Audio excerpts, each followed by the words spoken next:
Bună ziua, mai știți românește? Da. A fost toată ziua în engleză, nu știu ce Romanian Summit avem aici, dar trebuie un pic și românește. Parcă m-au găsit corecție de engleză. Bineînțeles că avem oaspeți care vorbesc numai engleză, așa că am să vorbesc și eu tot în engleză, dar să știți că mi-e dor de limba dulce românească și mă bucur să știu că mă înțelegeți. Mă uit în ochii noastre și văd țara. Mi-e dor de ea, mă întorc în vară, am încercat să merg în fiecare vară la noi. So my name is Larry Berg, I'm the principal here at Logos Christian Academy. This is a school that is mainly Romanian. We started in 1994. We started out of scratch overnight, dreaming about it and thinking that every year we're going to close it down. And here we are by the grace of God. 30 years later, we're still teaching Romanian kids. Okay? It is a school that believes in traditional style teaching. We still have paper books. We ask kids to read books. We ask them to write with a pen on paper while we teach them Python programming and all that, okay? But we think that the traditional style, French style by the way, of teaching is actually awesome. Okay, so, and the results are great. I had surgery performed by one of our alumni. We have a school of music started by one of our alumni. A lot of things that happen in the community started by kids that finished here. So, praise God for that. I don't want to take up your time, just to know me a little bit better. I have 7 kids. So, I was forced to go to education because otherwise you would die. And 3 or 4 of them are in education. So even though we thought that they're going to go somewhere else, they got the bug. Okay, so that's that. All right, without further ado, this is a panel that wants to hear from you. We're going to give you our perspective. We have a lot of expertise in education, and you're welcome to ask a lot of questions that might interest you. We have in our school, at least, we bring also students from foreign countries, including Romania, obviously, with the F1 visa. And that's why I asked the question to the lawyer there, because we do have that situation a lot. But not just that, the perspective of transcultural kids in the American society and the impact of that, and what is the role of the family, what is the role of taking care of the mental health. All these things we have expertise in, and our panelists can answer questions. I'm going to pass on the microphone to them. They can introduce themselves briefly, and then we'll go from there with some points that they prepared and also with your questions. And please be bold about this, because otherwise it's not going to be productive. Now, this is just to start the discussion. You can continue the discussion at lunch with them and with me and later, because the whole thing is to network, to know each other, and to know that you have resources and people who you can ask. Okay? Thank you very much.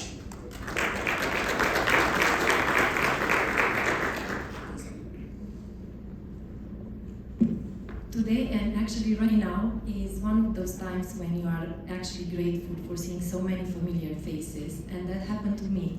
Because in the audience right now, I see friends from church, Romanian friends from the Romanian community, but most of the familiar faces that I see actually are parents of my former students that attended our family childcare. So I'm really grateful for that, because I know they will give me confidence and their support today.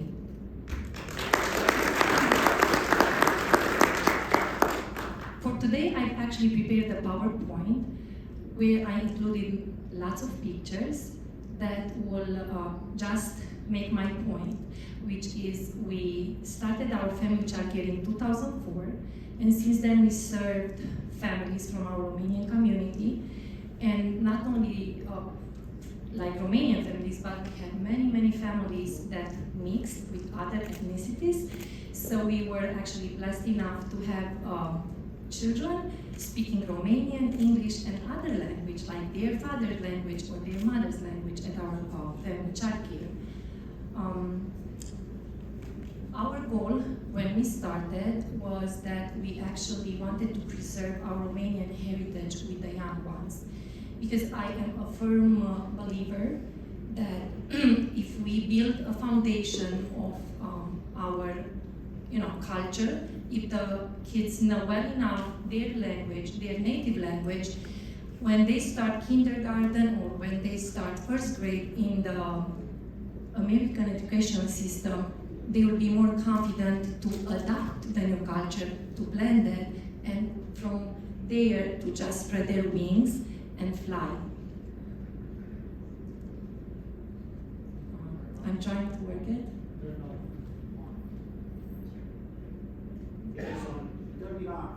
It is okay. Okay. So it went. So as I said, we provide our services in 2004, and we are located in the Jefferson Park neighborhood area. And one of the which yeah. Okay. One of the staples of our curriculum was actually to extend our activities outside of our family childcare, which was to stay connected with the larger community. And we just became aware that very, very important for our success will be the parents actually, because they are the first educators, and we just come, like to actually complete the actions that they do at their homes. So the first step that we were actually took when we started to involve parents more was to invite them over to celebrate Romanian holidays together. And we did not only limit in inviting the parents, but we would invite their relatives, the priests from the church, or other important persons from our Romanian community. We would also have regular field trips also to the church with the kids and the parents. As you can see in this picture, we were actually went for Christmas to do some Christmas caroling there. And then maybe some of the parents can see themselves in this picture. Was a picture, I think it was 2019, and we were trying to have the parents read to the kids a story in Romanian, and they were actually got so involved that they played the story. They acted the story out for the kids, and they were very happy. This was the very popular story of the Mitten. Many of you know that story. We also tried to, like explain to the children and make them to be able to relate to their parents' lifestyle. Because like many of us will just tell stories over dinner to our kids about how we grew up in Romania, how we helped with the chores, how we visited our grandparents when we had our, breaks. So in order for us to be able to make them understand why was it so important for us to spend time in nature or to do like gardening projects, again we involved the parents. So from time to time we would go fishing with the parents and their children. We would go and visit, forest reserves. We would go to a farm or to an apple orchard. But the most important tool, and for that I have to thank my husband who's here in the audience. He is really a great supporter in helping me with the gardening activities we do with our kids. Because I believe gardening is an important tool for our Romanian children to understand why is it important to eat, let's say the potato soup, and then you have to add all that, like they say, all that grass, which would be of course parsley, dill, or lovage, because it gives that good aroma. So for them to understand why is it good and why is it important, I would say, let's plant them, let's see how they grow, let's see how they taste. So you can see here last summer, we were harvesting vegetables, we were harvesting corn, sunflowers, and the little boy in the corner there, he's eating black currants, which was a staple of my childhood. Back then we didn't have maple syrup or other types of syrups for pancakes that my mom would make. But my mom would wake me up in the morning at 7 o'clock in July and say, today we'll have to harvest blackcurrants so I can make the syrup for you. So in a week you can eat pancakes with blackcurrant syrup. So we actually have like right now, I don't know, maybe you can help me, like 8 bushes, like fully grown, right? Then we also we try to value every year talented people from our Romanian community. So this year, for our Eminescu Symposium, which was in January, we invited Mr. Cătălin, which is a very talented violinist. So he came, he played famous songs about Eminescu poetry.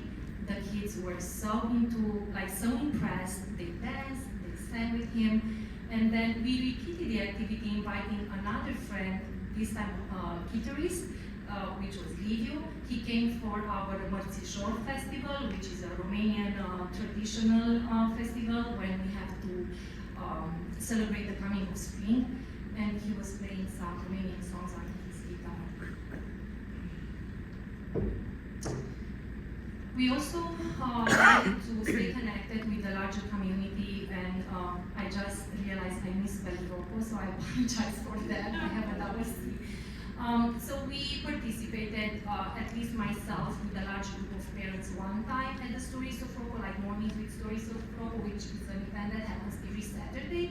But I know many of my parents that I am right now, they actually go regularly on Saturdays. For me, it was a little difficult to go every Saturday because my boys, they go to a Romanian choir and they have practice every Saturday, so it was kind of conflicting.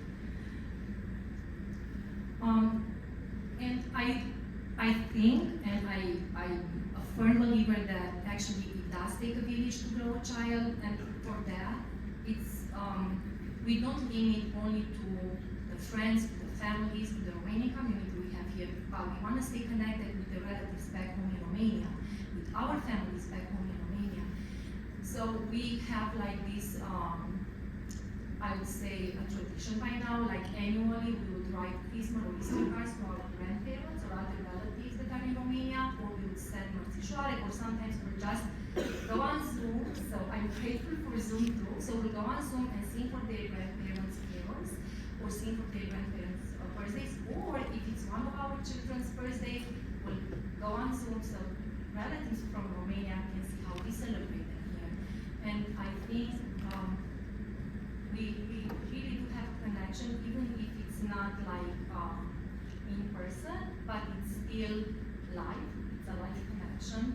And by the time our kids leave around 5 years old, they leave for kindergarten, they truly speak really well Romanian, but because we have a bilingual program, like everything we do is actually bilingually, they also are like fully fluently in English as well. So it takes a village to raise a child, and this picture we took it like a month ago with the parents we have right now. We planted onions, garlic, because Romanians love garlic, and some parsley. Now we'll just plant other vegetables that will be in season. So that was the end of my presentation. Thank you.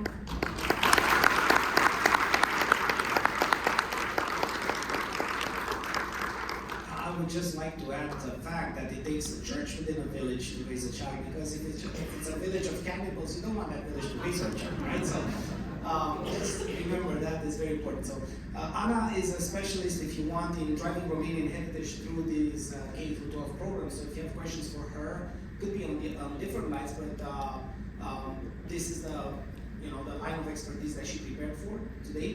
Now we're going to take questions after everyone had their intervention. So write them down if you have questions, and when you do ask the questions, direct them to whomever you want to answer. Now the next one is Diana Barbu, and she's with Making Sense of the College Application Process. Thank you. Hey everyone, I'm Diana Barbu. I live in Florida, and I'm so honored to be here today with you all. So thank you so much for the invitation. So, thank you. Okay, so just a little bit about me. I spent my professional career, which is almost 20 years, in education, 5 years being a professor, teacher of computer science, and this feels like in another life. But then in the States, I worked for various colleges and universities, and right now I work for a regulatory agency. And throughout this time, I learned all the ins and outs of college admissions, college, like all the things that could really go wrong if you really take a wrong turn at some point, and how easy it is to access the system, but also kind of accrue that without a degree. So during the pandemic, I wrote 2 books, which was a lifelong dream, and eventually one of them became a bestseller, which is great. So I'm gonna leave it there in terms of me. There's the Bible somewhere, so yeah, there. scan the QR code, go for it. Okay, so let's talk about college admission, and all that. And because we are limited on time, I have 2 statistics prepared for today, so I'm only going to use one of them. But whatever comes up, even if we don't have a chance to address all the questions in the session, we can talk afterwards. All right, so do you happen to know that the fact of becoming a millionaire by age of 40 or later with a high school degree, it's 6%, but with a college degree, that chance goes up to 22%, which is, it basically grows 4 times. And then besides a college degree, with a graduate degree, that chance of becoming a millionaire, it's 38%. So college, it's important. There's a lot of rhetoric about distrust in higher education and college and all that, and we can talk more about that when we get a chance. I wanted to actually touch on a couple of things that how to access college, so basically the points of access, and the second thing is what can everybody do during high school to prepare for college. So in the big picture of things, there are 2 points of access in the United States into a college education. There's community colleges, you probably heard of them a lot. We don't have an equivalent in the Romanian education system, but basically community colleges provide options for education for the entire spectrum. So starting from apprenticeships, workforce ready certificates, associate's degrees, all the way into associate's degrees that are actually transferable into a university that allow for the completion of a college degree, the equivalent of diploma de licență that we have in Romania, which in this country happens to be called the baccalaureate degree. So we're not going to go there because our high school diplomas are baccalaureate. So anyway, so that's the first way to access education. One of the 2 things to remember about community colleges is that they tend to be way affordable than universities. And then also everybody who wants to go to a community colleges can do so. So basically, we're going to see that community colleges don't pick their students. Basically, you want to go to community college, you apply, and you start classes, period. Okay, the second option, it's obviously the universities, and I know a lot of you know a lot about universities. So universities, the main feature is that they can pick and choose their students. So basically, universities are selective. There's public universities and there's private universities. Public universities tend to be more affordable because in most cases they are funded by the state. And then private universities tend to be a little bit more expensive because they don't get this financing from the state. Okay, the good thing about universities and the way the system is set up in this country is the fact that they have this, what they call articulation agreements. So if you complete some credits or even a degree at a community college, you can actually transfer those credits into universities. Now, in theory, the process sounds seamless and simple and easy. It's not exactly that simple and easy, but it's an option, and as soon as you kind of start working through it, it's really paying off. Okay, so now that we know we have these options, let's go into what can we do as parents for our children as they are, say, in high school or a little bit earlier, and what colleges actually look at. So, I have an unpopular opinion, and I apologize. So there's 3 things that are very, very important for the college application. The first one is GPA, right? So Medile, all the grades in high school count for college admissions. The most unpopular approach is test scores. Yes, there's a lot of controversy around test scores. Yes, the pandemic basically brought a lot of universities jumping on the bandwagon of test optional or test blind.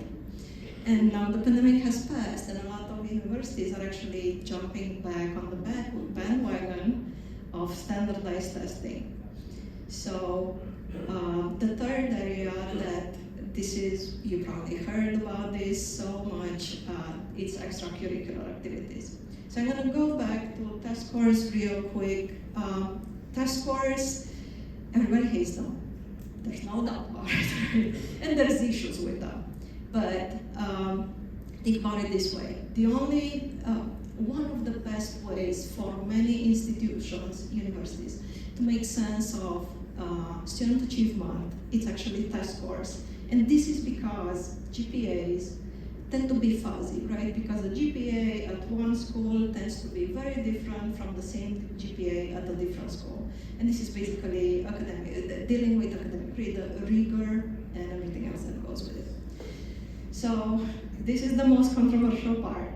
Test scores, the high school, it's the perfect moment to invest in higher test scores, in tutoring, in everything that goes with it, because there's a lot of university discounts, and we're going to talk about discounts a little bit later, that go with academic achievement.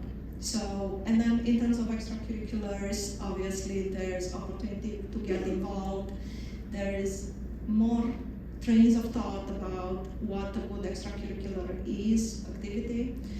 One of them is do as many as you can and put them on the college application. Then the second rhetoric is do a few, try to align them with your major, with your career goals, try to get into a leadership position, and then include that in the college application.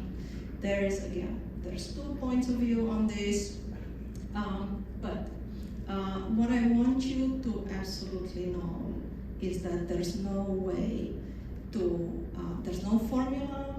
Please never ever try to game the college admission, to think that if I do this and that because it's required, my kid is going to get in. There's no formula. I want you to think of colleges and what's supposed to happen and how you're going to gain admission is by really doing what's best for your child. Yeah, don't try to game the system. So, and then I'm going to go into one more thing. The last thing that I want to go in is college fit. So college fit has 3 dimensions in this country, which tends to be very similar, very different from what we know really. So there's academic fit.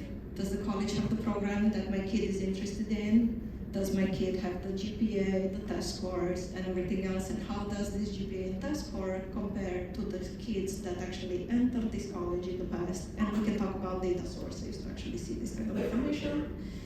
Then there's the personal fit. Personal fit is a great thing because it can jumpstart the college process. You know, you go visit the campus, the kids get excited. You know, this college thing moves away from this abstract, ooh, it's this super expensive thing and abstract something, into, ooh, look at the campus and the faculty, it's great, and da da da. So basically, people get excited about that, and it's a great way to jumpstart the thing. And then the third one is, as you probably think of it, it's financial fit. Yeah. Only when the 3 of them are properly balanced, you actually have found the college. Because academic and personal fit without financial fit can create so many problems down the line. And in this country, and you probably heard it before, so obviously we have a student loan debt crisis. That's the first thing. The second thing that we have is, in this country, it's very easy to get into college, more or less. There's more ways to get in.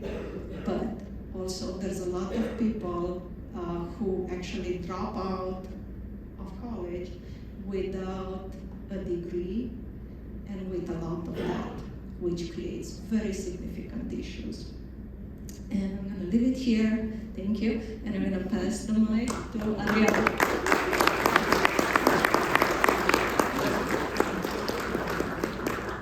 Just by way of adding, there is a little known secret that some of these community colleges have some GEM programs. I happen to teach at Wright College. They have a bridge to engineering program for engineers and chemists. And you go there studying in the summer, and then you continue 2 years at Wright College. And then you continue at one of the big ones like Champaign, Northwestern, whatnot, sometimes with the same tuition from Wright. Okay, so there are these things that you can investigate and you can find some paths that are unbelievable, right? So our next panelist is Adriana Trandafilescu, and she's about everything about mind and soul. So please. I love it. So Chicago, thank you for welcoming us and for this wonderful panel, and it's so amazing to be here. I don't know exactly what I'm going to say because I prepared 71 pages, and each time that I was asked the same question, different answers came up. So, as I will be like Stephen Bodega, God be with me. And who am I? I am many things. And why am I many things? Because I allow the disparate parts of who I am become me. So I started out, well, I'm an immigrant, first of all. I came at the age of 12.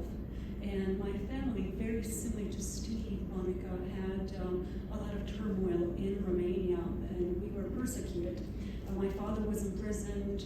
We had people coming over in our house in the middle of the night, but that just built my resilience. Okay, so never allow anything negative pull you down. It's all a blessing in disguise.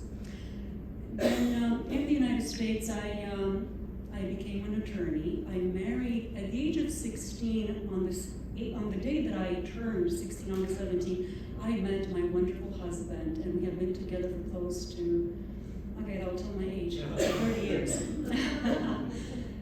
Thank you. We have 3 children. I practiced immigration law for about 15 years. Then during the pandemic, I had a wake-up call and I said, is this the life I wanted to be living? And a part of me is very, very grateful for all the immigrants I've helped, and I love the work that I did. But at one point, it came that I remember at the age of 5, someone asked me, what do you want to be? And I imagined being a teacher, teaching children to be happy and thriving and living their purposes. It was just like a beautiful vision, and everything starts with a vision, right? So that's when I said, synchronicity. I love synchronicity, and that is the language of the soul. When you have a vision and you ask for it, then the right people, the right circumstances pop up in your life. And that is when, because I tried and I strive to be a good parent for my 3 children, I went to all types of classes and courses. And that's where I met my now mentor, a Columbia professor who was studying children, spirituality, and the science behind mindsets and thriving. And it was fascinating that I had spoken with her, met her 10 years prior, and then during the pandemic, it's like, oh, she has this program at Columbia, amazing. Ah, look at that. So now I am continuing with the studies. Yes, I know, I'm in my mid-40s and I'm still studying. It's all right, guys, you'll make it. You teens over there, some time, okay? There's a long time until you hit 100, all right? I still have to so don't get discouraged. So now I am studying mindsets and mindsets through leadership education. Why? Because these ladies are speaking about educating children, right? K to 12. In colleges, but behind it all is a mindset. If you cannot believe you can do it, you will not be able to do it. So guess what? You create your own reality. Oh yeah, you do. Through your imagination, your ability to envision it and believing it. And this is the message that these young people need to hear today. If you believe it, it's doable. If you can dream it, it's doable. And that is where later on I'm going to go to the science of hope, not wishful thinking hope. There's a book on business right now there it says hope, wishful thinking. No, I'm not talking about that hope. I'm not talking about optimism only. I'm talking about hope, speranza, that is a science based on the ability to hunt the good in the negative, in the challenges. And I hope I have the chance to talk about it later on, because hope is actually a byproduct. No, sorry, resilience is a byproduct of hope. It's a science, and it makes you take little tiny micro goals to get there. So the mindset is what builds and what creates and what leads that 6% without college education to become millionaires, and the rest of them is because they've got that thinking pattern. So what is the thinking pattern? There are many, many thinking patterns. Many, many thinking patterns. And I will do an experiment with you right now. I want you for 30 seconds or so to close your eyes. Take a deep breath in and imagine joy and smiles in your heart. Imagine as if your heart is filled with gratitude and love and light. Imagine it smiling. Now you can open your eyes. And now we just pickpocketed all of you. Okay? No, we didn't.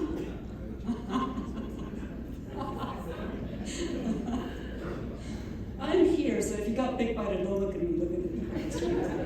Listen, I'm just the co-creator of the thing here. But anyway, I will go into very briefly mindset. If you think about what I love Nikola Tesla. I love all the quantum physics geeks. I don't understand it, but I try to, and I pretend I do. But it all is about energy, frequencies, and vibration. Okay? So, before you close your eyes, I wish I had the pre-thinking of asking you how you feel on a 0 to 10. And when you open your eyes, how you felt. Because mindset in practice is that ability of you to pick up. So basically your heart is the apparatus, the feelings are the apparatus that sets the mindset. And then your brain is simply an antenna. And guess what? Science shows that we have the neuroduct. And a healthy mindset and a healthy mental state is having depression, anxiety, and all these mental issues. They're not mental issues, they're just stresses. They're the same side of the coin. One is this positivity, and the other one is the stress, right? And it's basically the same thing in the brain. The brain, when it's in a healthy mindset, it has the frontal cortex, really juicy, green matter, like thick of it. And when it's depressed and when it's anxious, it's thin. It's very thin. Okay, so it's a thin antenna. It cannot pick up the frequencies and the vibrations as Tesla telling us. And I could go into research by the Japanese, and actually maybe I'll talk about that with the youth panel. And with the youth, I have so much to talk about. I'm so excited. You guys.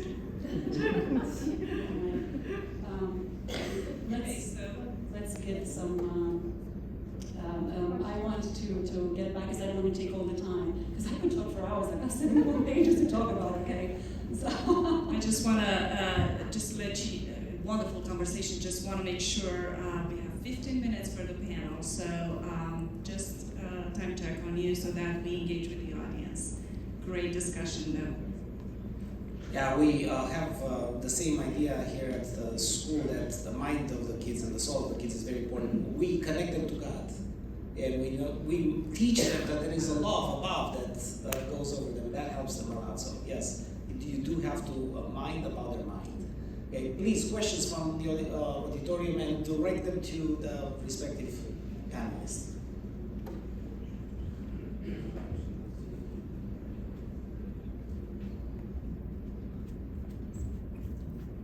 Thank you so much for the great discussion.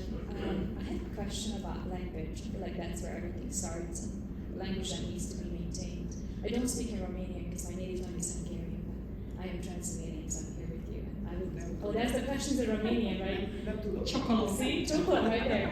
So, can you speak on how can you do your best as a parent to keep the native tongue alive when you're in a mixed marriage, and when you have an English speaker and a native speaker in the family? If you can give us tips on that. I think that's a main issue that I mean, most of the families encounter, even if both parents are Romanians, you know. I think the first step would be not to fall into the trap of replying back in English as soon as the kids go to the American system.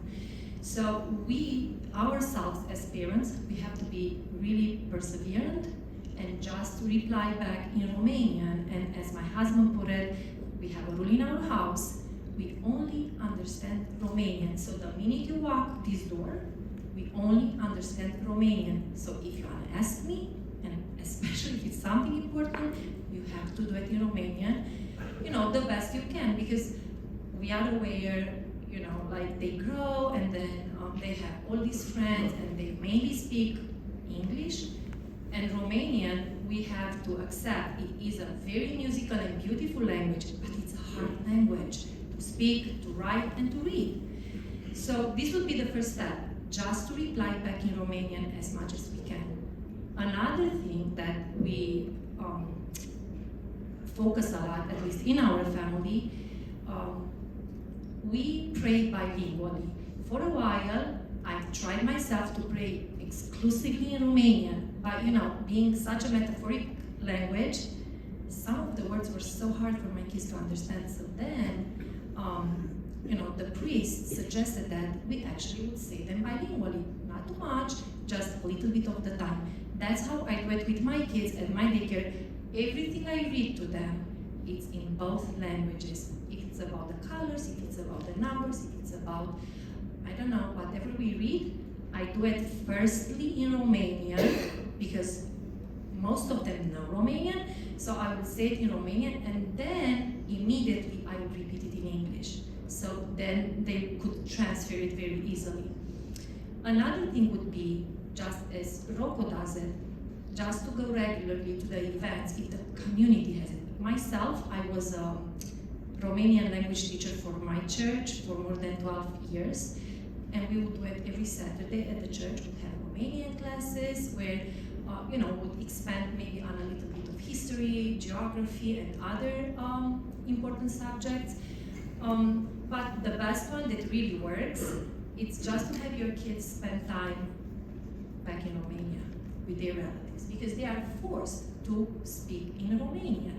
And as we know, the grandparents, they don't know English, so they will have to communicate in Romanian mainly. So I know lots of parents that actually save money to buy tickets for the summer, to send the kids there to spend you know, time. And also I know many families, even here, that they were telling me extraordinary stories about some summer camps that they have in Romania, and our kids from here, they were able to participate to those camps, which were a great experience. And then I would say Sunday school also works, like Sunday school at the Romanian churches, you know, Baptist, Pentecostal. I'm an Orthodox, I go to St. Mary Orthodox Church. They have Sunday school every Sunday, and they do it in Romanian. And I don't know, maybe are other suggestions from the audience regarding the Romanian language, but I think these are few steps, and I know like some parents, they even said that just listening to Romanian music, that's appropriate, you know, like age appropriate for their children, it will help with the vocabulary. So the kids will easily pick words from songs.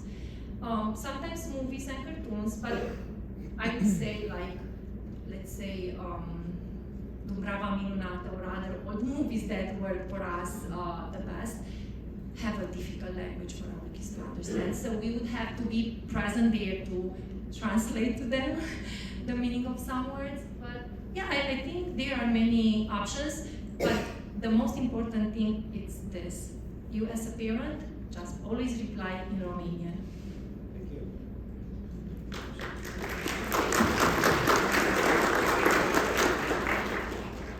Thank you very much. I have a question for Ms. Barr. As Romanians who are trying to sort of leverage our heritage. How do you suggest or recommend we put that on our applications? How do you suggest we use that into our advantage for ourselves or our kids or anyone interested in education? Definitely. Thank you for the question. So there's huge interest in diversity in applications, and there's huge interest in well-rounded students. The competition for well-rounded students and talent is very, very steep. One way is to have them get involved with the community, and as I see here, I'm so happy there's so many young volunteers that really are making a difference and ensuring that this happens, the event happens very smoothly. So besides the college essay, and as one of the panelists earlier kind of referenced,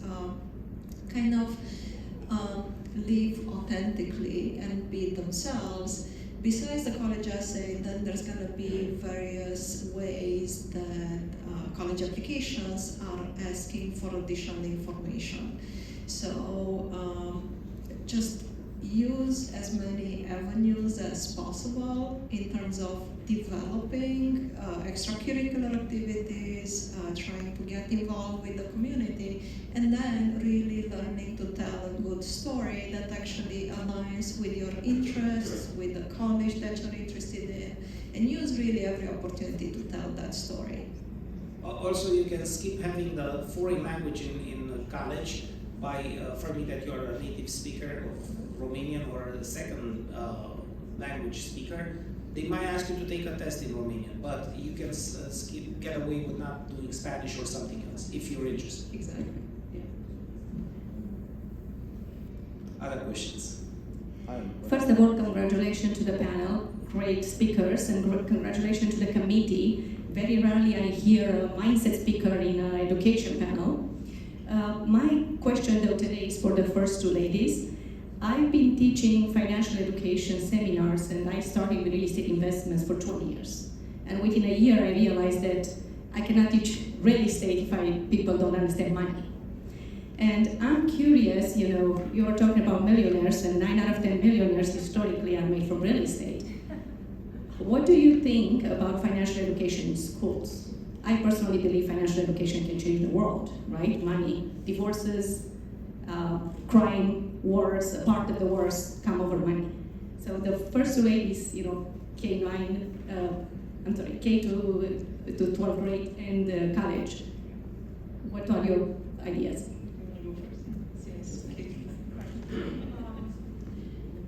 Even though I'm teaching young children, for right now, my main focus is how to help them have an emotional balance. Because if they do not have an emotional balance, they will not be able to receive other information from us.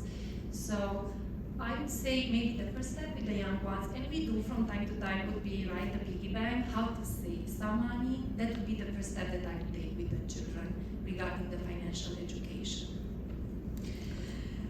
Okay, so this can be going into so many directions. So I forgot to say something at the very beginning of my presentation. So I need to provide a disclaimer because I work for Middle States Commission for Higher Education. So everything that I say is my opinion and doesn't represent anybody else. Disclaimer aside. So I live in Florida. And in Florida they have been working on mandating financial literacy education and financial literacy classes in high school. So I think, so there's been a lot of conversations about that kind of move and the value of financial literacy in really making all the decisions in life.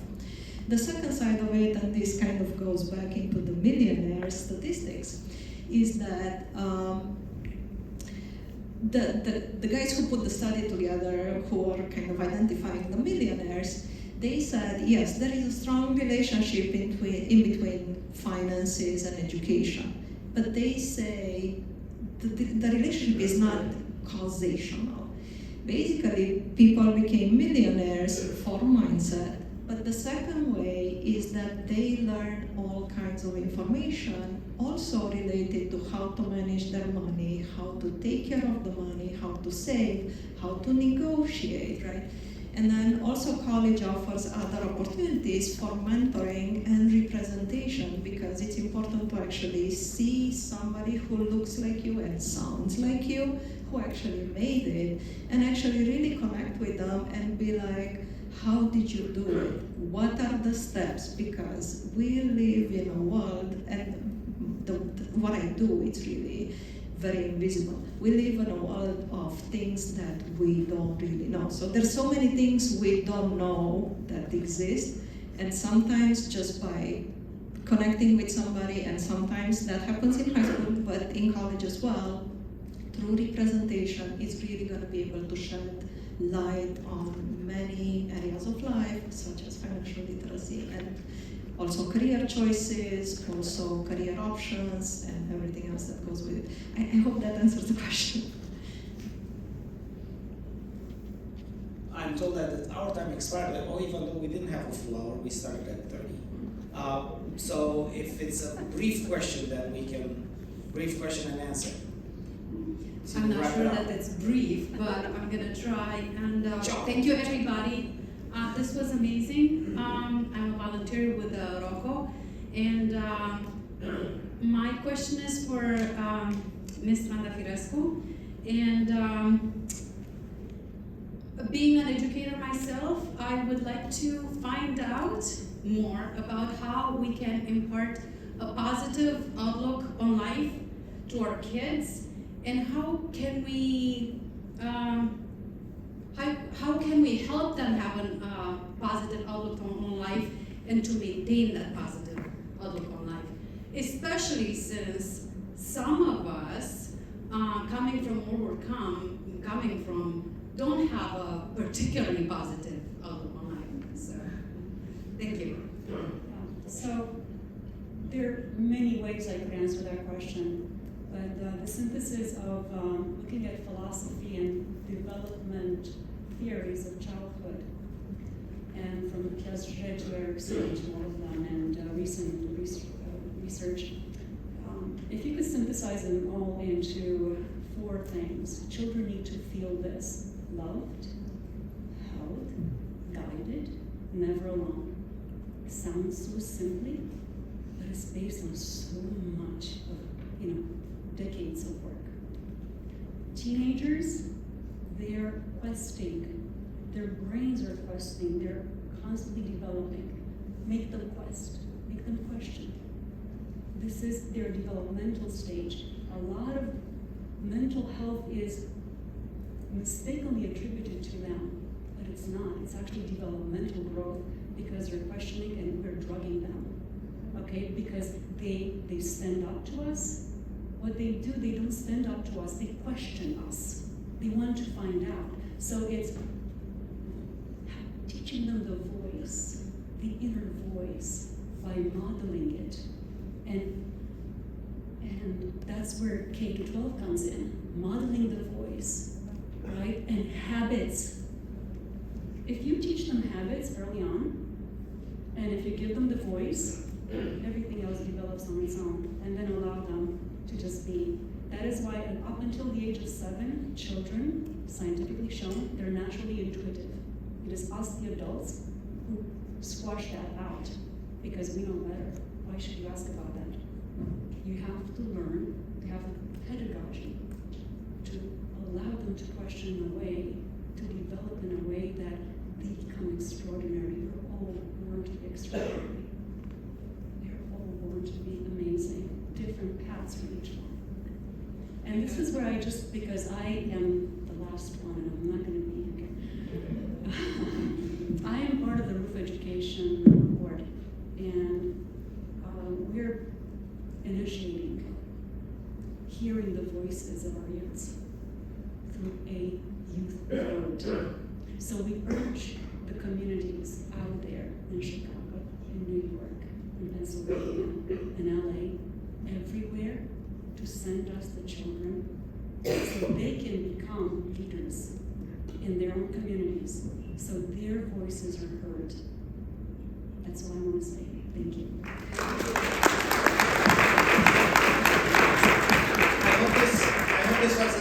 panel. There is a lot more to discuss. You can attack them later. They're here for your benefit. Don't let them get away. Okay, so let's give them one more hand, and we're done with the presentation. Thank you very much.